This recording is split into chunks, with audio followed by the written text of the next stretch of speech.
ایک صاحب میرا سوال تھا قصر نماز کے متعلق. عام طور پر انسان پریشان ہو جاتا ہے کہ یہ کتنے سفر پر کی جائے. اس کے بارے میں رہنمائی فرمائیں. اللہ کے نبی صلی اللہ علیہ وسلم کی متعدد احادیث کے اندر مسافر کو قصر کرنے کے لیے کہا گیا ہے.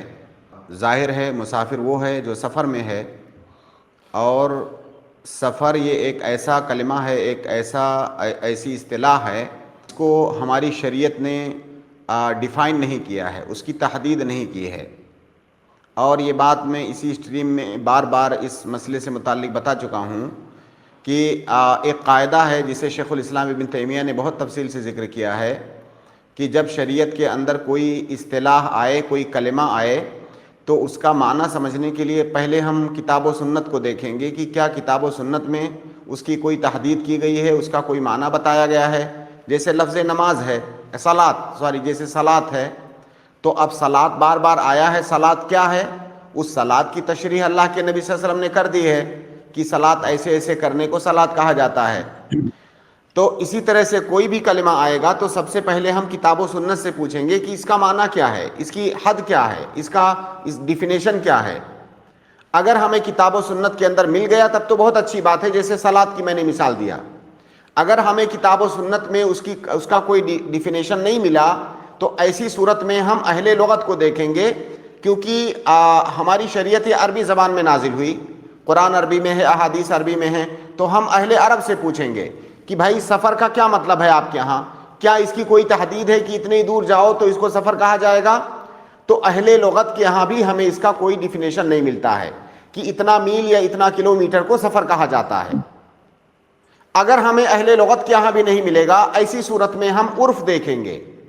عرف ہماری شریعت کے اندر ایک مستقل دلیل ہے. ایک قاعدہ ہے کہ العادۃ محکمۃ. عرف اور عادت کے اعتبار سے جو ہے ہماری شریعت میں بہت سارے مسائل پر حکم لگایا جاتا ہے. جہاں پر نصوص موجود نہ ہوں وہاں پر عرف کا اعتبار ہوتا ہے، کیونکہ ہماری شریعت عرف کی مخالفت نہیں کرتی ہے. وہ عرف جو ہے جس کے اندر کوئی شرعی محظور نہ ہو، ہماری شریعت اس کا اعتبار کرنے کا حکم دیتی ہے. تو لہٰذا سفر کا ڈیفینیشن نہ کتاب و سنت میں ہے نہ اہل لغت کے یہاں ہے، لہٰذا اس کا اعتبار عرف سے ہوگا. اور ہر زمانے کا عرف جو ہے بدلتا رہتا ہے.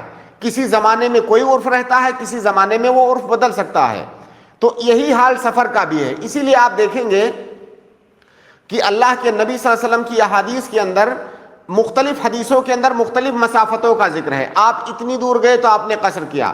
ایک دوسری حدیث آتی ہے اس میں دوسری مسافت کا ذکر ہے، اتنی دور گئے تو آپ نے قصر کیا. ایسا اس وجہ سے ہے کہ الگ الگ حالات میں سفر کا ڈیفینیشن بدلتا رہے گا. تو ہمارے عرف میں، ہمارے سماج اور معاشرے میں جتنی دور جانے کو سفر کہا جاتا ہے اس کو ہم سفر مانیں گے اور اس میں قصر کریں گے. اب جہاں بہت اچھے راستے ہیں، ہو سکتا ہے 50 کلومیٹر 100 کلومیٹر کو بھی سفر نہ مانا جاتا ہو. کسی جنگلی علاقے میں کوئی رہتا ہے، وہاں روڈ وغیرہ نہیں ہے، 50 کلومیٹر جانے میں اس کو پورا 1 دن 2 دن لگتا ہے، وہاں سفر کہا جائے گا.